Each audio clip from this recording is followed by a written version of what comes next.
आगे बढ़ेंगे। आपको बताएं कि पाकिस्तान ने अफगानिस्तान में सरगर्म दहशतगर्द ग्रुप्स को इलाकाई सलामती के लिए एक मरतबा फिर बड़ा खतरा करार दे दिया है। सलामती काउंसिल में ब्रीफिंग के दौरान पाकिस्तान के मुस्तकिल मंदूब आसिम इफ्तिखार ने कहा कि कई दहशतगर्द ग्रोह अफगानिस्तान के अंदर महफूज पनागाहों से बदस्तूर कार्रवाइयाँ कर रहे हैं और इस हवाले से पाकिस्तान की जानब से बार बार आवाज़ उठाई जा रही है। इलाकाई सिक्योरिटी के लिए ये तमाम मसला एक संगीन खतरा है। उन्होंने जोर दिया कि बाज़ बैरूनी अनासर पाकिस्तान के खिलाफ काम करने वाले दहशतगर्द ग्रोहों की हिमायत भी कर रहे हैं। आसिम इफ्तिखार ने तालिबान हुक्काम पर अपनी सरजमीन को दहशत गर्दों से पाक करने पर जोर दिया।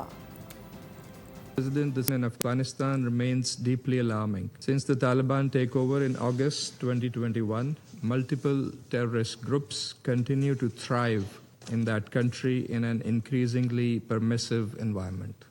Safe havens are available inside Afghanistan to terrorist groups such as TTP, BLA. From Afghanistan, many of these terrorist groups recruit, train, plan, and carry out terrorist attacks in Pakistan with impunity.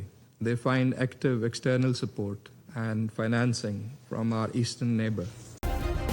Subscribe करें और bell दबाएं ताकि कोई खबर रह न जाए।